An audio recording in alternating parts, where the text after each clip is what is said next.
বড় ধরনের আর্থিক সংকটের মধ্য দিয়ে যাচ্ছে ভারত। গত ৫ আগস্ট এই স্বৈরাচার সরকারের পতনের পর থেকে ভারতে কমে গেছে বাংলাদেশি পর্যটক।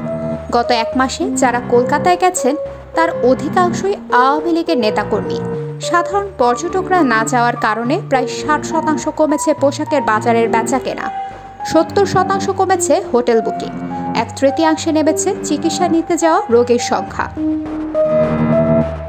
বিদেশিদের কাছে, বিশেষ করে বাংলাদেশিদের কাছে অত্যন্ত পছন্দের জায়গা কলকাতা নিউ মার্কেট। কলকাতায় গিয়ে এই নিউ মার্কেটের আশেপাশে মার্কুয়ে স্ট্রিট, কির স্ট্রিট, সদর স্ট্রিট সহ বিভিন্ন জায়গার হোটেলে অবস্থান করেন বাংলাদেশি পর্যটকরা। নিউ মার্কেটের দোকান মালিকদের সংগঠনের প্রধান বলেন, পোশাকের দোকানগুলিতে বাংলাদেশি ক্রেতাদেরই ভিড় লেগে থাকে, বেড়াতে এসে হোক অথবা চিকিৎসা করানোর জন্য। বেশিরভাগ বাংলাদেশি পর্যটকই কলকাতায় এলে নিউ মার্কেটে কেনাকাটা করতে গিয়ে থাকেন। এক মাসে দোকানগুলোর ৬০% বিক্রি কমে গেছে বলে জানান তিনি।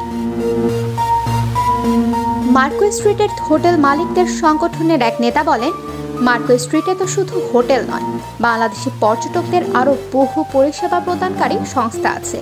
তাদেরও মূল ক্রেতা ও দেশের পর্যটকরাই।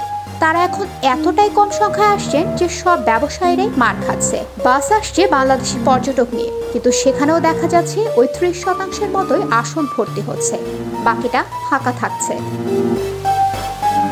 কলকাতার যেসব বেসরকারি হাসপাতালে বাংলাদেশি রোগীরা বেশি সংখ্যায় আসেন, ওই হাসপাতালগুলি বলছে গত এক মাসে খুব কম রোগী সে দেশে থেকে এসেছেন।